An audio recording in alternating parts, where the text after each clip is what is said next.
let's hit go live. Going live. I hope we are live. I did some changes in our OBS, and I hope everything works out. Daniel, can you... Oh, I think Daniel was right.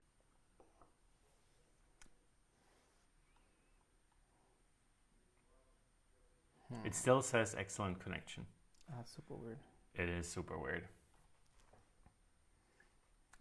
It has been a while since we screwed this up so badly. There's something happening now. There is something happening? Yes, looking great. Okay. Okay, whatever. Yeah, let's go. Welcome to Saving Life. I'm sorry for the missed start. But I've been switching back to Fedora over the weekend, and so I had to reinstall everything and look into everything. And for the first time, I thought to myself, ooh, why not use like not streaming keys, but this integration with YouTube directly? Might be cool, might be interesting. And I can tell you, OBS on Windows works better than on Linux. I hate that it is like that, but that's just how it is. Let's jump into the main topic for today, I guess is the best way to start. Okay, great. What? No, let's go. Let's go? I'm totally ready. Okay. Maybe some of you are actually new to Safing and Portmaster and our like Safing Life, because you saw the video from PC Security Channel. I think. Channel. Yeah. Have not known that channel before, to be honest, but like the video. It was cool. It also was fun. We watched it together, Danielle and I, and we thought maybe we should do a reaction video to it at some point. If you're interested in us reacting to... We're not doing that today? To reviews of Portmaster, let us know, because we had a laugh. It is great. And it is really interesting for us to see how other people are using our software. We take often the opportunity if people are using our software like for the first time around us, like friends of friends or something like that, to see how they interact with it so that we understand better what's going on. Yeah, where are they confused? Where do they click first? What do they see and what do they not see? Exactly. So what are they looking for and not finding it? Or what are they clicking on intuitively that we don't? Yeah. So this is what I wanted to say. In the review video, he clicked on something like, we never clicked there. Yeah. He clicked on blocked connections. And I typically, when I'm looking for blocked connections, I'm so used to going to the network monitor and just doing the drop-down stuff. Yeah, the dashboard is quite new for us too. So we have to kind of adapt in our own flow, kind of adapt to the new ways of doing things in Portmaster. And this is why we love the community so much, and this is why we need the feedback. If we need to understand how you're using the software that we develop, because we are so used to doing it in our way, and I feel like everybody who's using prompting features, like we don't use prompting, and Innovate to Dev, I don't know if you're watching, you've been on the Discord, that's the reason why I assume, has issues with exporting profiles because of all the rules, because I guess he's using prompting. We are not. So we did not run into this issue when we developed the stuff, and it is fun. Yeah. So, it's great to have a great community that kind of helps us see things, find things, and improve. So, absolutely, definitely, absolutely. So, it is quite hard, kind of, to always cover the aspects with like a software that big already. So and kind of we have our own thing, and we I think we had once an issue where we're like we all have them, not everyone, but the developers have developer mode enabled, of course, in Portmaster. So there was one instance where something broke, but only if you didn't have a developer mode enabled. So we didn't notice, but Raphael did. And like, wait a second, why does it break for him, not for us? So, oh, it's the labor mode. That what keeps it working for us, but broken for him. So yeah, so that's also, for example, what we sometimes use the staging channel for, where nobody should be except if we tell you for a day or so, because that's kind of where we pre-release things just to do some smoke testing. So smoke testing is a very not formalized way of testing, where we just is something burning? Push out an update and see if something starts burning. So that's the maturity we expect in that channel. If you want to be a smoke detector for us, be our guest. I don't think you want to. Yeah, we don't want it either. We don't want you as a smoke detector. No. We want you as a beer tester. Exactly, because the feedback, of course, is too slow and the configuration is too unknown. Yeah. And maybe to that extent, I sometimes go back and try to reinstall Portmaster as well and go through the first steps just so. And for the video series I started doing, this has been very cool because typically, like as I said, like I never click on the dashboard on this stuff. It was a review and I had to laugh out loud. And Daniel was like, "You don't know that you can click on this?" I'm like, "I think I do, but I never click on it." And it's just so much fun. But I feel like having fun watching others using the stuff that you develop is a good thing. And also did not read the comments though. I started reading them, and the first one, of course, was very controversial, and maybe we get into this a little bit as well, but I feel like on the Discord, so people watching here, I assume are on Discord as well, we just discussed this thoroughly. But maybe we'll get into this.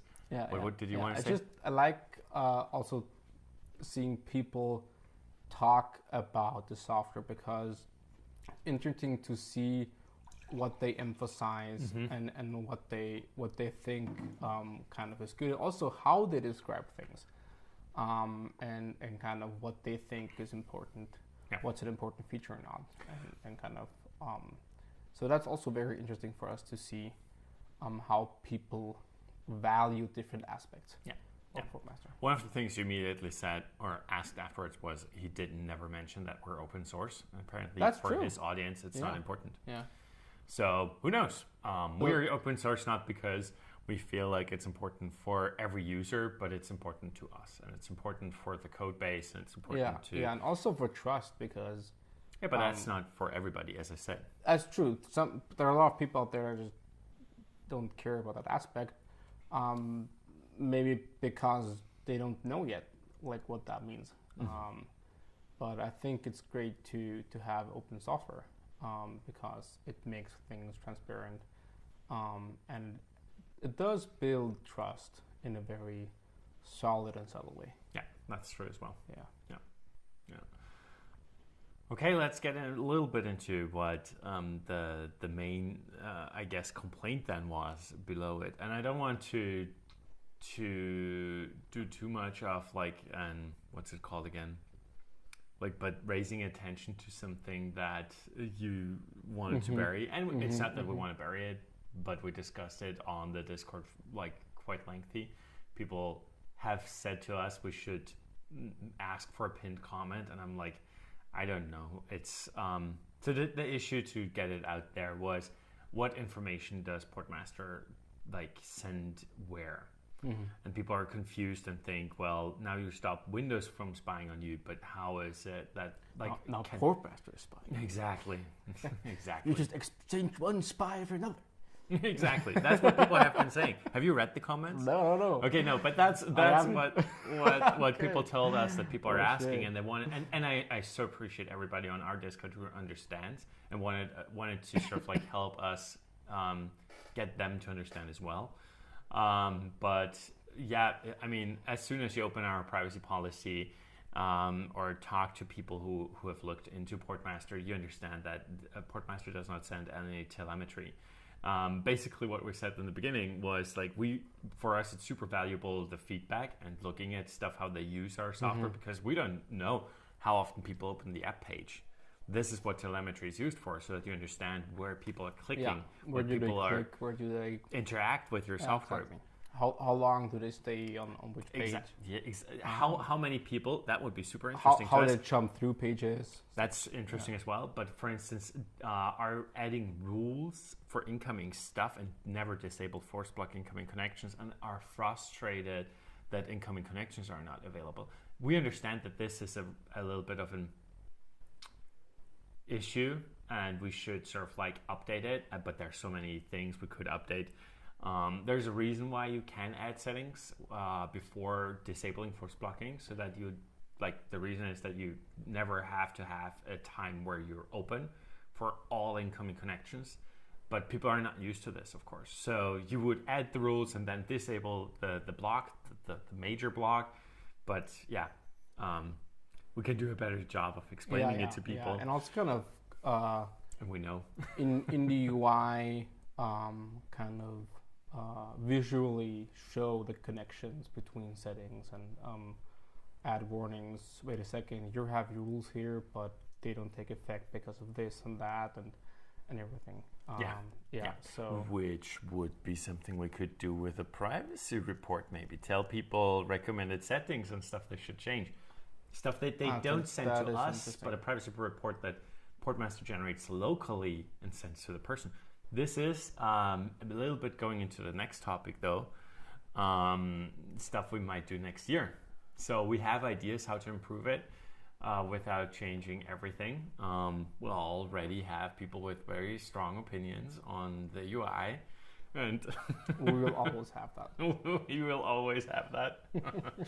And it's cool. It, of course, shows that people are passionate about the tools they use. That's true. And I guess if they're passionate and vocal, that tells us that they probably told somebody else as well about the software. That's cool. Please continue. But yeah, so in regards to the video, I made a comment. It did not get pinned, but I as I said, I feel like it would not be necessary. But Portmaster does not send home any data. The only data you can send us is through debug information, and that gets stored in a paste bin, I think it's called. Private bin. So it's encrypted. It is encrypted, and it's auto deletes after 2 weeks. So 2, 4? Don't know. Something. After a short period of time. Short-ish period of time, exactly. And I feel like sometimes I have to, even with the debug information, keep asking fairly stupid questions to people because the information is not in the debug information. We try to reduce as much information in there as possible so that it is okay in the private bin in that thing and sent automatically. You can go through it and delete stuff before sending it to us, but we're always taking great care of sending as little information as possible. It's really hard to get kind of this middle ground right between how much information do we need, like how can we minimize sensitive information as much as possible. So for example, there are quite some settings that are redacted. So we know that setting is set, but we don't know to what. Yeah. For example, rules are redacted. We know that rules are set, but rules are kind of things you want to block or allow, which might be sensitive. Yeah, which is if you like use the kind of allow approach and kind of block everything, but allow these 5 domains, we know okay, that's kind of what you do with a program, and that can be sensitive info. So we redact that by default, but there could be some info in there that will help us find the problem and fix the issue.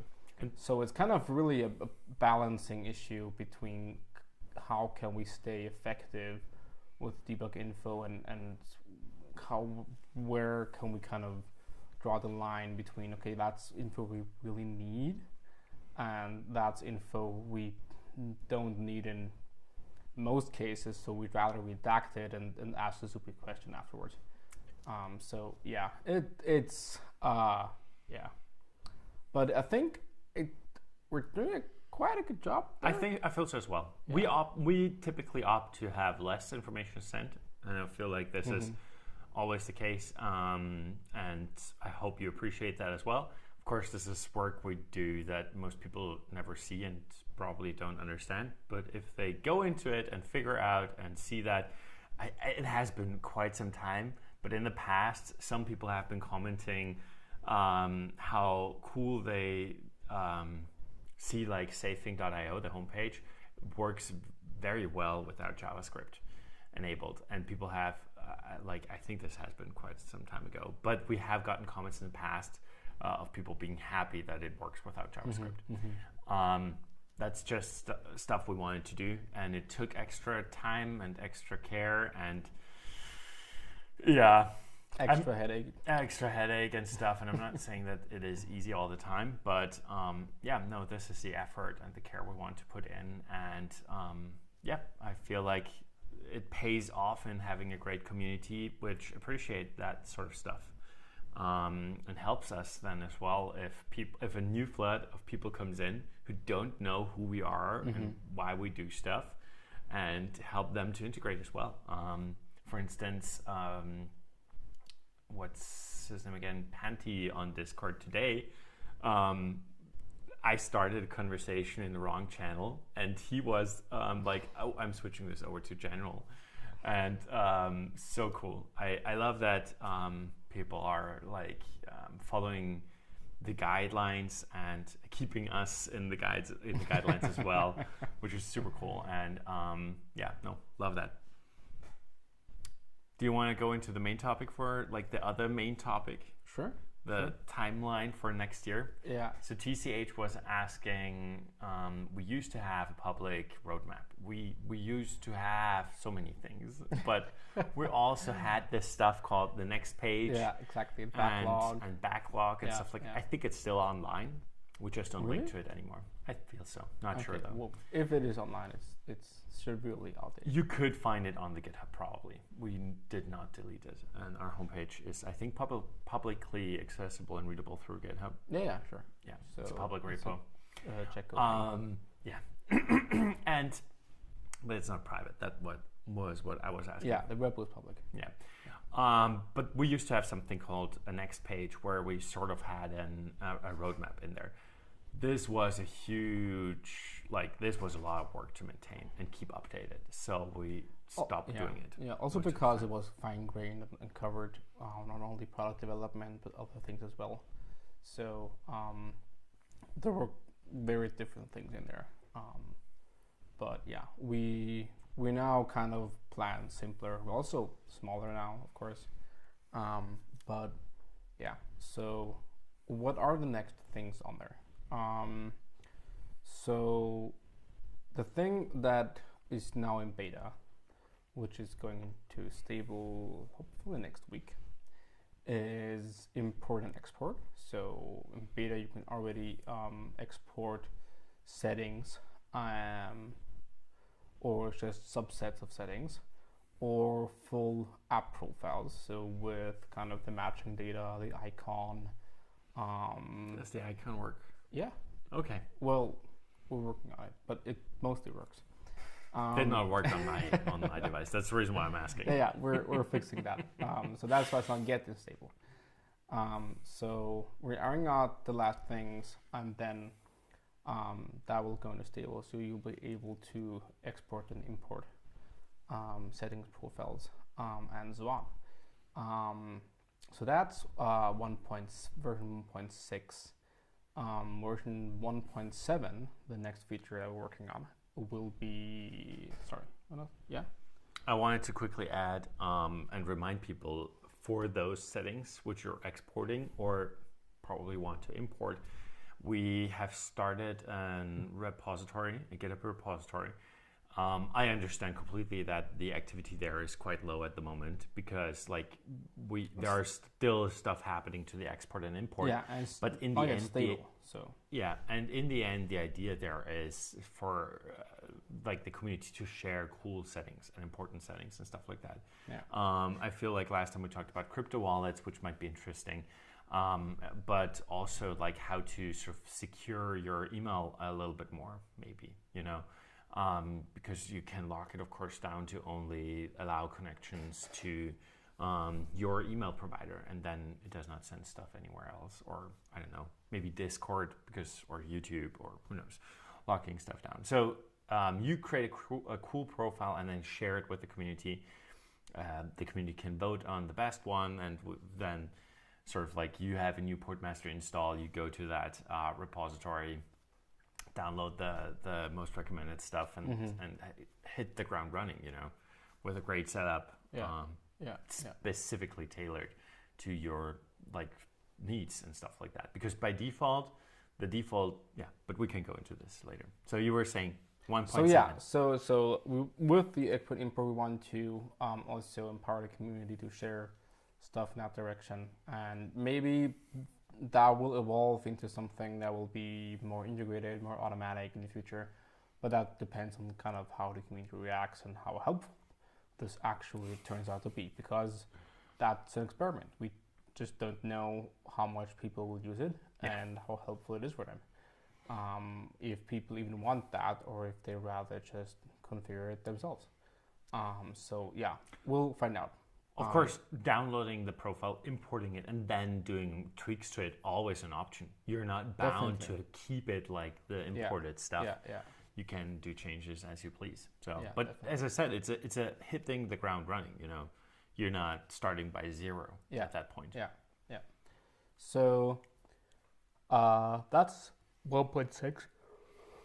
1.7 will be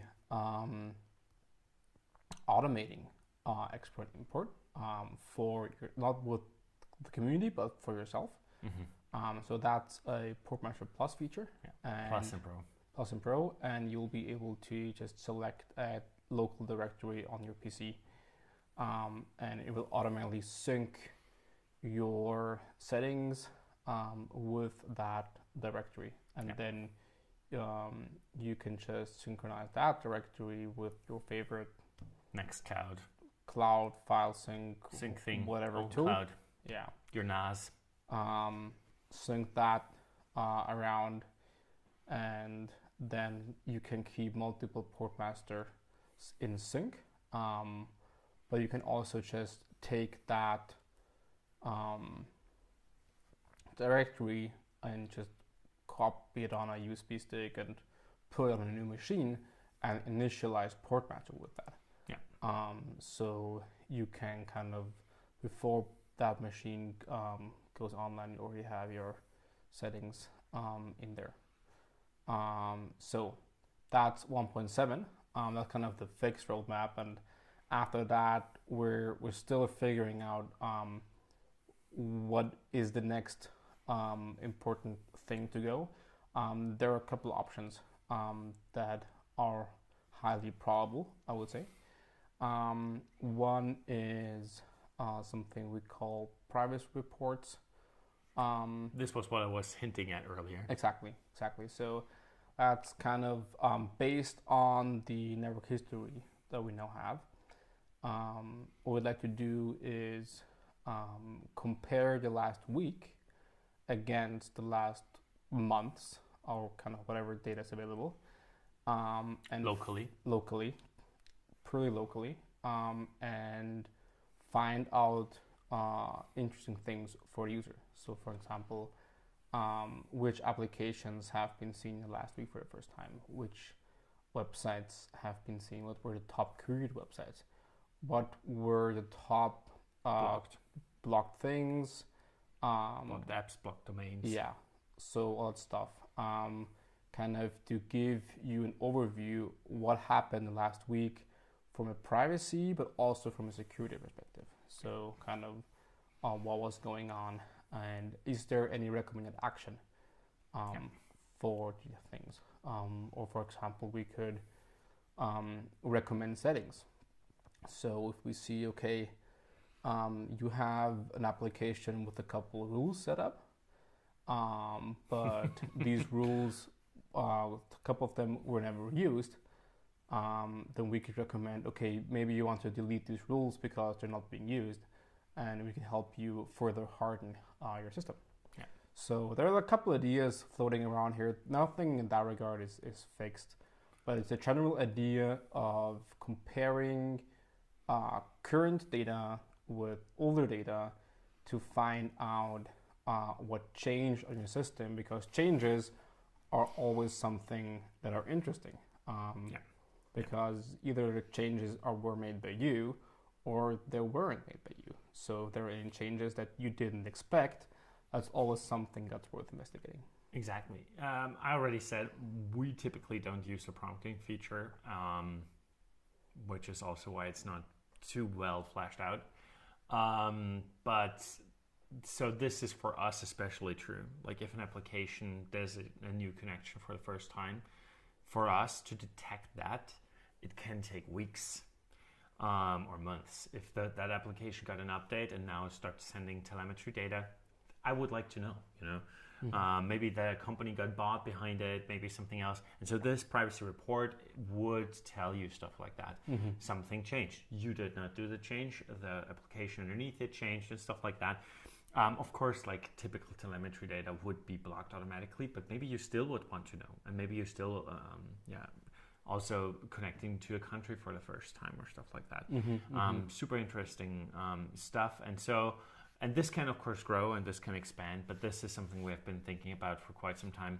How can we help you as well? And it also, like the dashboard, and Matlat, I saw your comment, and I will get to that as well, but like the dashboard, it gave us a place where we could start surfacing information for the first time and sort of like help the users figure out stuff easier and help them navigate through Portmaster, because one feedback we keep on getting is Portmaster has a steep learning curve. And with the privacy report, we can also sort of like tell people like where recommended settings are and stuff like that. For instance, allowing incoming connection system byte is something that we do not recommend, but through the privacy report, we could maybe help them tell them locally, because I've been answering support mails for quite some time now. It's always the same stuff I'm telling people, So why not put this in a privacy report so that Portmaster tells it to them? And of course, in a report, I hope that people will understand it's automatically generated. It won't be tailor-fit as an answer by a human, but of course, it's local. That's great. So no data gets shared anywhere else, and it would help you get to the next level of your privacy journey. So at least that's the goal. Yeah. So that's one of the things that we're looking into, want to do. Another thing is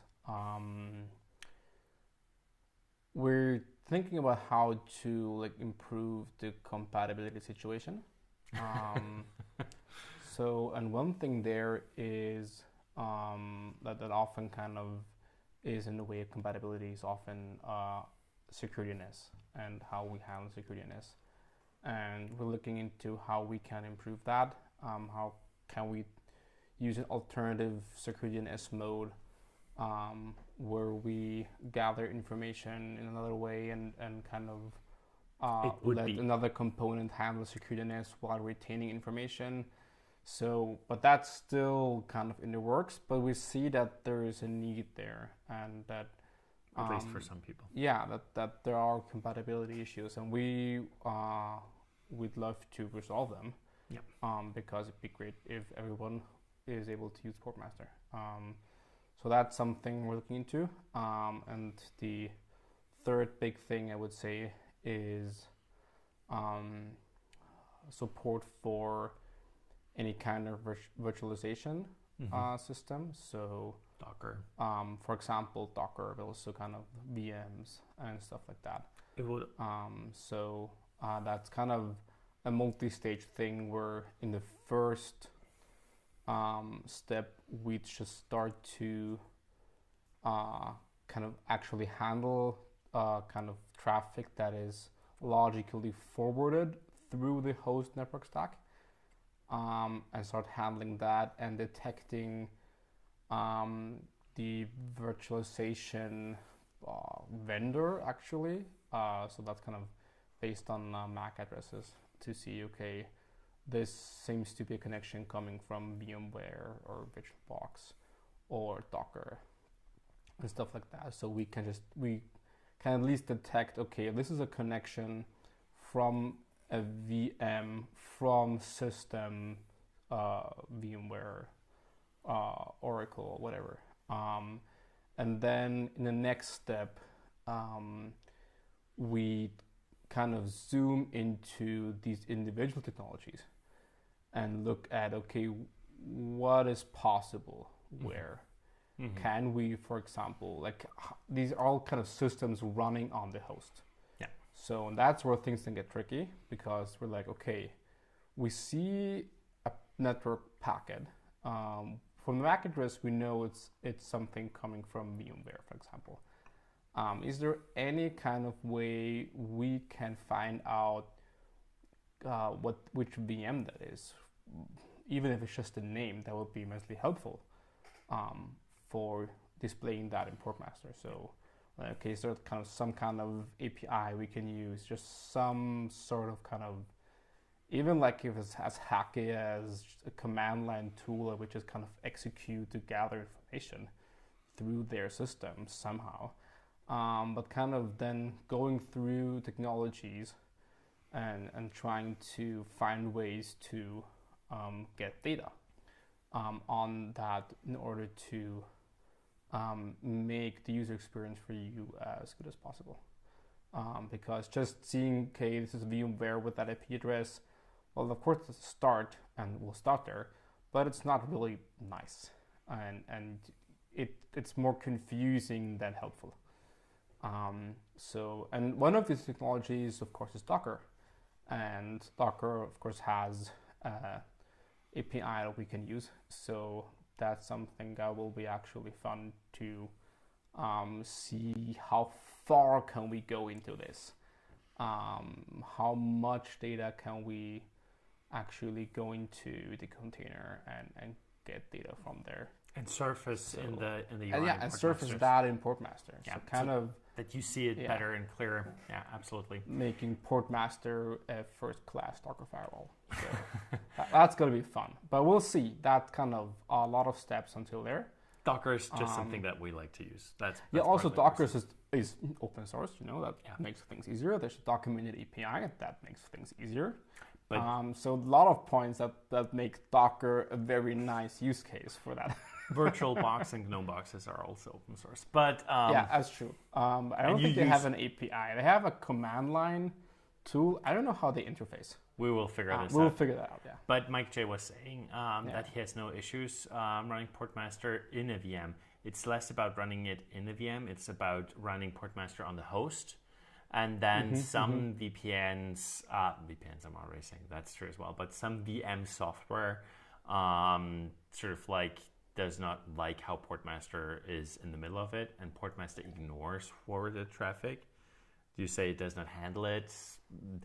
It's just like it's on a bypass. So Portmaster sees and differentiates between different types of traffic, and some of it allows through without looking at it or like without touching it. And this would need to change for some virtualization software. I also run GNOME boxes and VirtualBox and stuff like that, and Portmaster handles it just fine. But KVM, for instance, I think is one of those that does not work. Yeah, it really depends on the technology. It depends, yeah. I think on Windows, it's more common for the virtualization system to actually can use a virtual switch, and kind of then that's what Portmaster doesn't yet look at with forwarded packets. So where kind of the host is actually a virtual router in that case, that just forwards the traffic. But it really depends on the technology. For example, with VirtualBox from Oracle, connections look like coming from the VM process. So Portmaster sees all of that and can correctly handle all of that. So so that's a third big thing. That's kind of in the nearer future of Portmaster. handling and adding support for VMs. Also something very exciting. So a couple of exciting stuff that we have in front of us, and of course, all of that is always kind of accompanied by improvements here and there, user experience improvements, bug fixes, small improvements. So like the AOP yeah. database So update. this week we did a lot of maintenance. We'll actually release a new version of the Electron app that runs the UI. We'll release a new notifier version. We'll release new GeoIP databases, which are now smaller, which is great for downloading and saving space on disk. Also, like a lot of continuous improvements always going on behind the scenes. Of course, next to the big stuff. Of course, like we're reducing the file size of the GeoIP database almost by half. And when you were saying pushing the update, the GeoIP's database update, we were looking at terabytes of traffic. Yeah. Which we would have to pay for, of course, for all the free users. But yeah, no, it's like a 36 megabyte update, and we're looking at terabytes of traffic, people pulling this update. So for us, it was like, oh, okay, well, reducing it by half the amount of data we have to send out, you know? It's not just you downloading the stuff that makes us, and of course, we do it for you as well, but there's a little bit selfishness in there also. Yeah, we don't kind of have also to pay makes, for that makes much traffic. updates faster then and everything. That's true as well. Yeah, less time on the server. It's better for everyone if updates are smaller. And that's why we kind of try to not update big assets too often. So that's why Electron has been a bit out of date. We're sorry about that, but it is a 100 megabyte update that's going out, and I think it costs us a couple terabytes of data. Yeah. So yeah. So we're gonna probably kind of maybe do it in chunks, not just push everything out. So the GeoIP and the new app and everything, just kind of start with one, then do the next, maybe. Yeah, because if everybody's downloading it at the same time, the servers are they're full, and we already have like 4 servers handling the updates, doing nothing else than just pushing updates. Yeah. So quite a few out there. Quite a lot of you out there. Yeah, we should be able to reach like well above a gigabit of continuous pushing updates with that. So we hope. Yeah, we hope everything is fine. Yeah. But again, we don't know who those people are and where they are. Portmaster's not sending telemetry data. Yeah. But we just see the increase in downloads and stuff, and it's cool to see. Love to see it, and love to help so many people getting their privacy on board. I guess let's make this a wrap. I hope, TCH, that this was a little bit further than we typically go. We're looking into having all of this, like this is almost end of Q2, so it's not for the complete next year. We also debated if the import-export actually gets great traction and people are doing a lot of stuff with it, we might adapt to this a little bit as well. And do something that we have thought about from the beginning, something that's community profiles where Portmaster, between the global settings and the app settings, in between that the community settings could get integrated. We already have something figured out where we thought, okay, how can we make the download of the community profiles in a way that you don't have to download all the profiles for one, but for another, don't download the specific profile for the app, because then of course people would know what apps you're using, or like they're hosted on GitHub at the moment. Yeah. But even if we mirrored them on our servers, we would then see what apps you're pulling, and this is not cool. We don't want that. So putting them into packages and you downloading a whole package with 5 to 10 apps or something like that, so that we don't see and we don't know what applications you are running and stuff like that. So again, we're taking great care about thinking stuff through how we can do and handle those things in a way that is privacy respecting, Yeah. without you having to do anything. Just like on our end, this is not much more work. It's just like how you think about that stuff when you start doing it, and not how to try to patch privacy onto stuff later on. Yeah, because that's always harder. It is. It's a mindset. Definitely mindset. But also, it is more work to think about how to do that, and that is true. Like how can we do that privacy preserving, and sometimes it creates more. It's more work to build it. It's more work to maintain it, and it's probably also kind of just more computational power required, because in order to shield privacy, it's one of the easiest ways is just to add kind of noise to things, and adding noise and an overhead can mean very different things depending on what you're trying to do. So for example, if you like, what we're taking inspiration from here, for example, is how the website called Have I Been Pwned, how they do passwords. So they have an API where you hash your password. That means kind of you garble it up, and then only send a part of that to their server. So that's never enough information to reconstruct your password at all. That's totally impossible. But that means you're requesting one chunk of their data, and then you get that chunk back, and then you check if that password is actually in that chunk. So it's a really interesting concept, and of course, most of the time you'll be downloading a lot of stuff you don't need. But that's kind of the price everyone in the equation has to pay for privacy. Yeah. And that's kind of maintenance cost for us, bandwidth costs for you, and kind of also development costs more.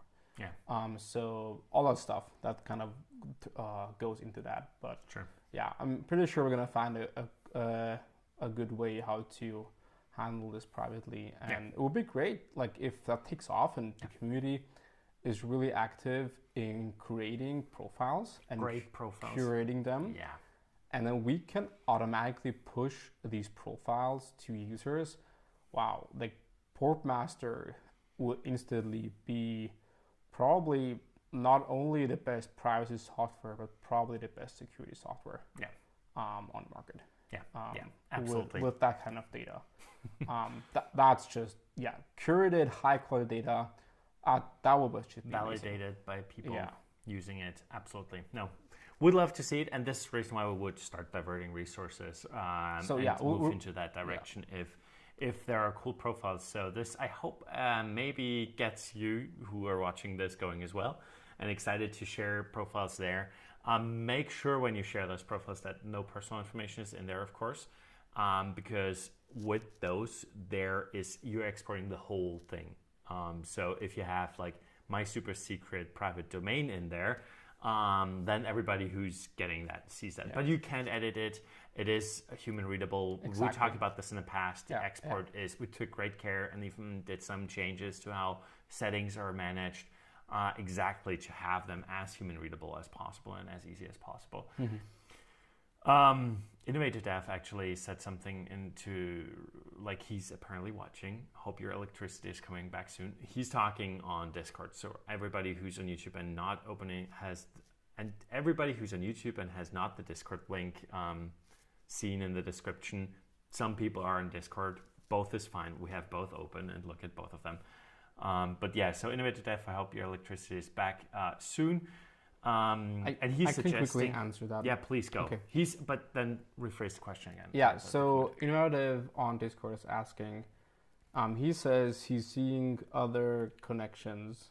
So there's an other connections profile for when we don't detect the process from time to time.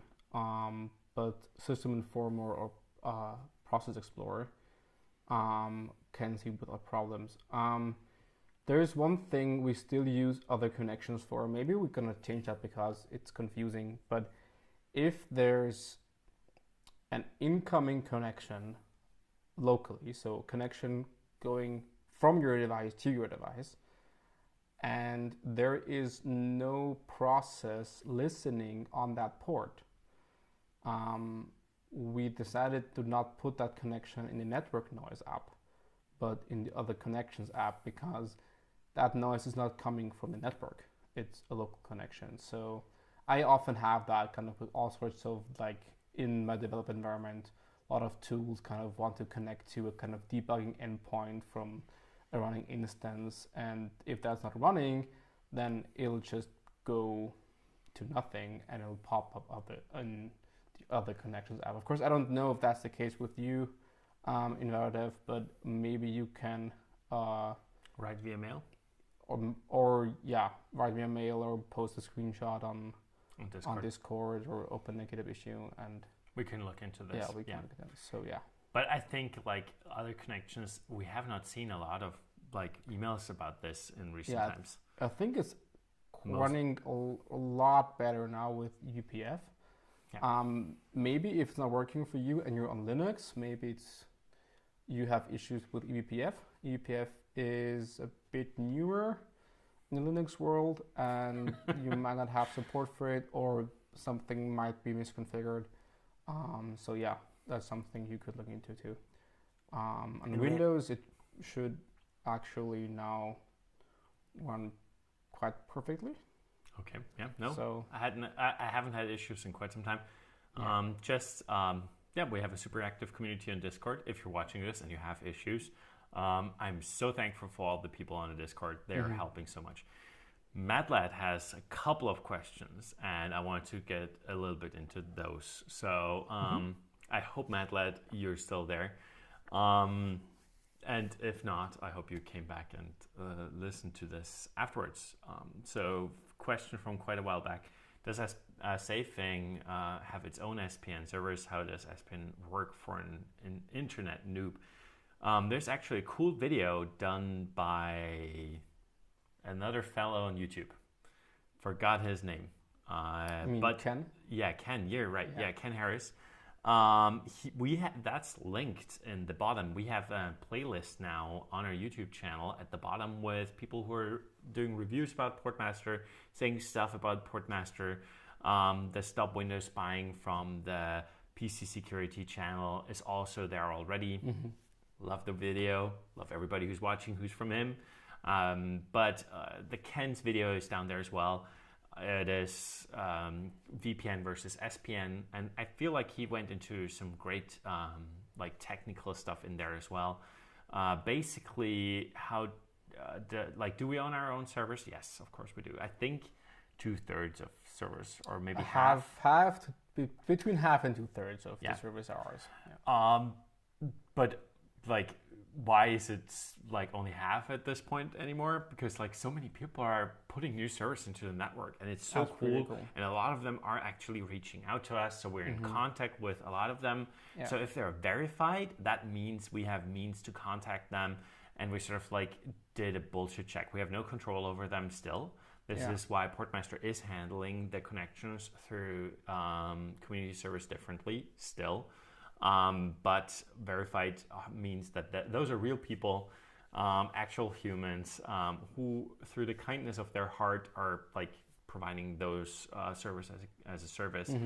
Super cool.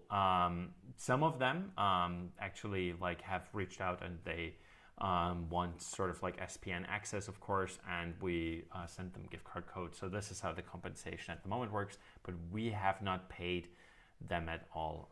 So to this day, we have not figured something out yet, and so sending money is always difficult, especially because we cannot verify how fast those servers are and stuff like that. So your Portmaster knows, but we don't track this, so it's always a little bit iffy. If you're interested in running a community node, reach out.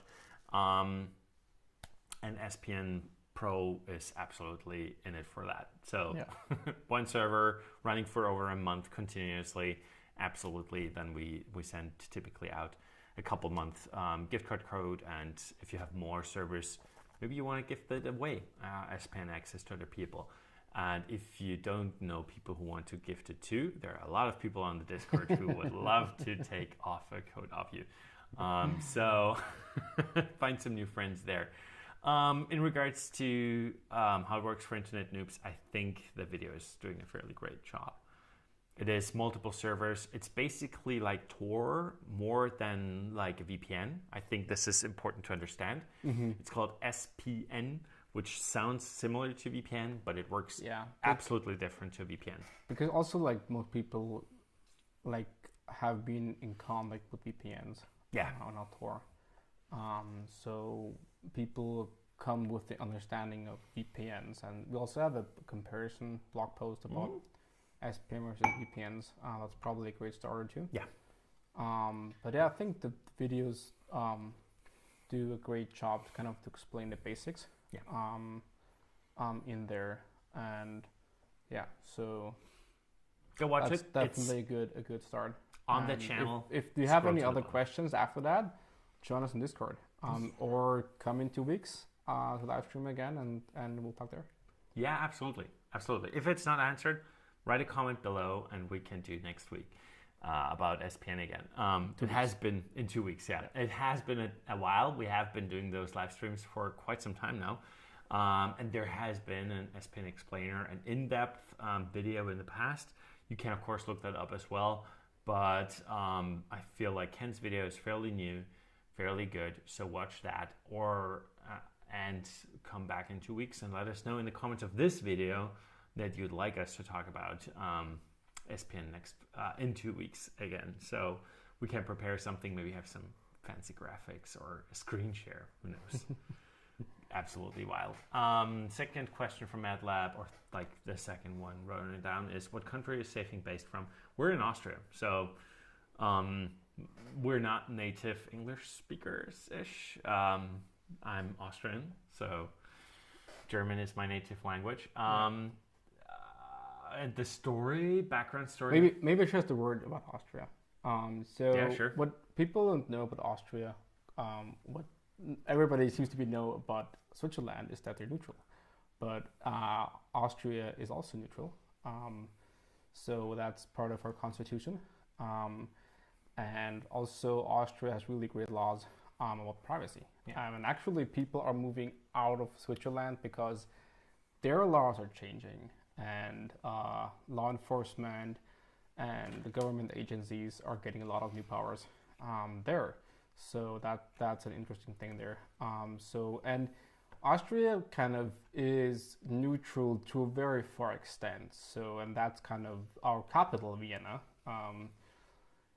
Kind of in kind of the last 100 years has become kind of, or like for a long period of that was kind of the capital of the spies, because that's kind of where everyone met up, because Austria, just by our constitution, we didn't care what all these people do here, as long as they don't as they respect Austrian law. But we don't care if like spies meet and like do their stuff here, as long with as, each other, as long as they don't kill anybody here.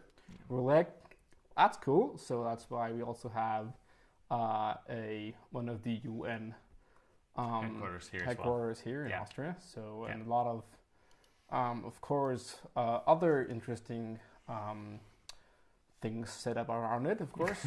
The usual UN headquarters, spy agencies around it, the usual stuff, you know. The neutrality of Austria is an interesting topic. But it is neutral, and the privacy laws are very strong here. Exactly. The Foundation for Applied Privacy, the ones with the little turtle symbol and stuff, like they have Tor for quite some, like Tor nodes running in Austria. They handle like a 2-digit percentage of Tor traffic. Yeah, worldwide. So lots of stuff. They're based in Austria. Also a good thing, when you were saying about neutrality, I'm like, we're part of the EU, of course. So I thought you were going into that direction. Okay, yeah. But it's fine for us. We have GDPR anyway, so that too. But some people privacy is great in Austria. Have strong opinions about the neutrality of Austria. But, but it's a great country to be in as a privacy company, and that's the reason why I brought up Foundation for Applied Privacy, because they have been here for like over a decade, and they're running Tor nodes 24/7 for like years on end and stuff like that. as you were saying, like a 2-digit percentage or something like that. They're fairly open about that stuff as well. We've met with them in Vienna, and so on. So Austria, great place to be in regards to privacy. But yeah, I hope that's enough. Any background story on how Safing came to be? A lot of background stories. So MATLAB, another question of him. Sorry, but any background stories on how Safing came to be? Oh, don't we have a blog post about we that? do. There's so much. I guess the TLDR for today. We still have 4 minutes. Exactly. No, the TLDR in that regard would be. You basically, when the Snowden reveals happened, wanted to, or like you were interested in cybersecurity before that? Yeah. So I was kind of studying cybersecurity, literally called cybersecurity. So that's kind of everything we did there, cybersecurity. And then Snowden started leaked that trove of documents. And of course, for the cybersecurity community, that trove of documents was extremely interesting because the world, kind of the experts, finally learned how they do it. Yeah. And kind of the big revelation kind of there was that, hey, they also just use open source tools for the most part. Of course, they just have a scale and they can throw money at it, and they have enough of their own stuff. But they also use a lot of open source stuff, and kind of there's nothing magic about it. But still, we learned that the extent of it that they were capable to do was just so massive. Yeah. That also we didn't expect, and kind of. Knowing kind of the ins and outs of the internet, I was like, okay, well, yeah, I know how I can protect myself. I know all the technologies. It would cost me a lot of time to set everything up and make sure it works correctly. But I could totally do that. I can protect myself. And your family. I'm a family. But what about all the other people? What about your mom? Yeah, exactly. Not living at your place. Yeah, like...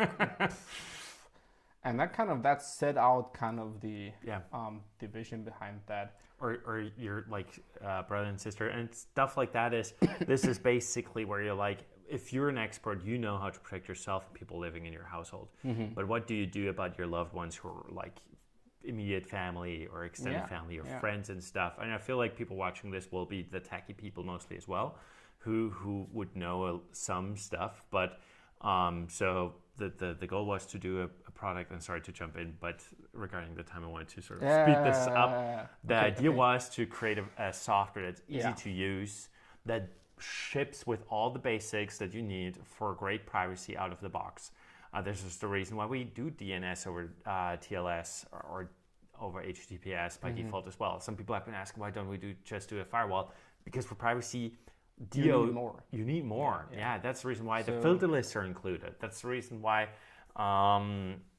SPN was built from the ground up and not just a VPN derivative, because VPNs, and you can read the Wiki page, you can read the comparison blog posts, they're not built for privacy. They have never been built for privacy. Yeah, they're bent to privacy, and that creates problems. Exactly.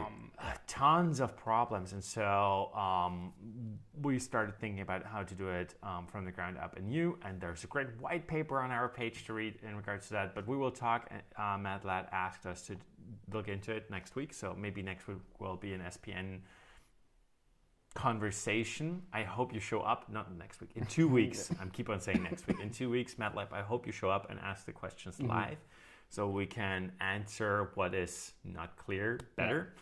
But yeah, exactly. So that's basically the story, the background. Yeah, so kind of the antidote, kind of bringing privacy to the masses. We won't be able to protect you if you're targeted. Yeah. Because no one the can. CIA has a lot of resources. if they really, like, if they just start throwing money at getting you hacked, they will eventually. There's just no escaping. Yeah. But Portmas is all about kind of reducing all the dragnet surveillance, and Portmaster is designed to be a one-click install, basic solution to cover all the bases. And of course, if you're not done there, you still have to kind of especially give attention to your browser and other stuff, and of course stop using the evil stuff. That's something we can't change for you. That's something if you share data, then that's on you. No, that's true. Yeah, but Portmaster is your baseline privacy. Exactly. For everyone, one-click install, really easy to understand, and that's kind of where that comes from. Yeah. Two additional things, if you're interested in how difficult it is to protect. Ken Harrison, who did the great SPN Explainer video, also did a video about how to hack an air-gapped computer.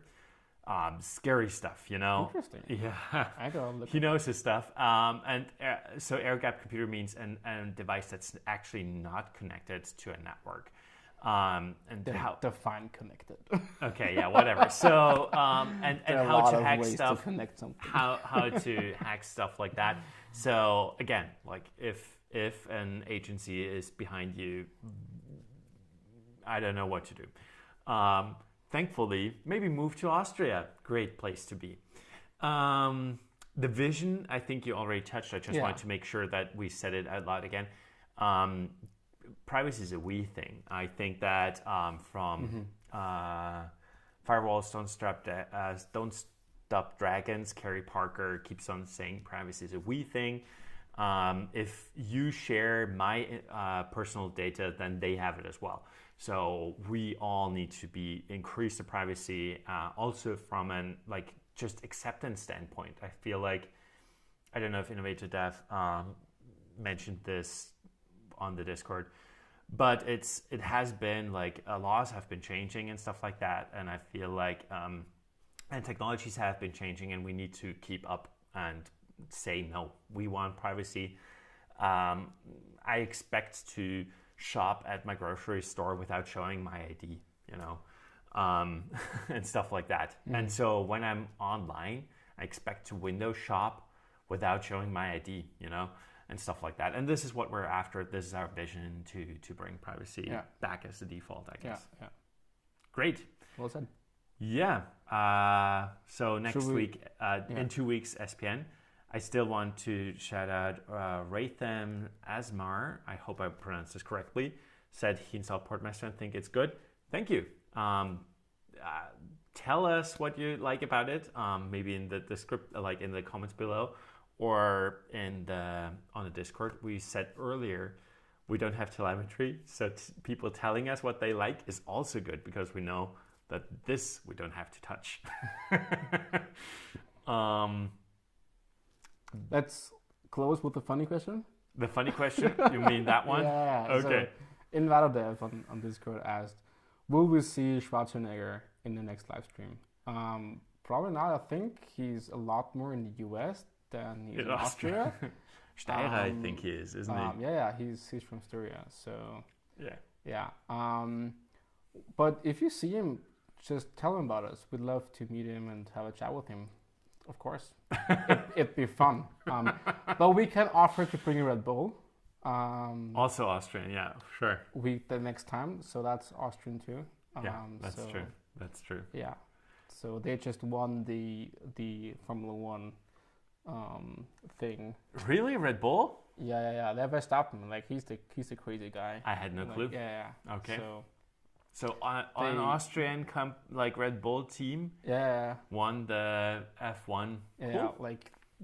He was just so good. But yeah, okay. We're going off topic here. But yeah, we'll bring Red Bull if you want to. Innovative in 2 weeks. Okay then. And maybe we'll tell you about other interesting Austrian souvenirs that are popular with tourists in Austria next time. Maybe Moss can help us there as well. Yeah. Okay. Well then, have a good one. Great. I wish you all a great 2 weeks. You can write us on the Discord. You can comment below, and we will read the stuff. Maybe take stuff into next live stream. Thank you for all the new people who have been coming here from the PC Security channel. Thank you for all the new signups as well for Portmaster Plus and Pro. Love the support. Tomorrow or the day after, we will do the update in regards to the percentages. I can already tell you our funding percentage is way higher now. So super cool. Wait. I'm not sure it's way higher. Oh, okay, good. But it is it's gonna higher be now. higher. It is higher. It is higher. It went up all the months where we started sharing it. No, that's not. Well, that's true. Yes, but it's an average, so it's still averaging over fluctuation. So Sure. yeah. Love Yeah, to we'll see. tell you, and I love that the community actually wants this as well and wants to help us stay independent. And you can read the blog post about this, of course, as well. It's linked in every Portmaster. And I wish you all a great afternoon or morning wherever you are in the world, and have a good one. See you in 2 weeks. Bye. See you in 2 weeks.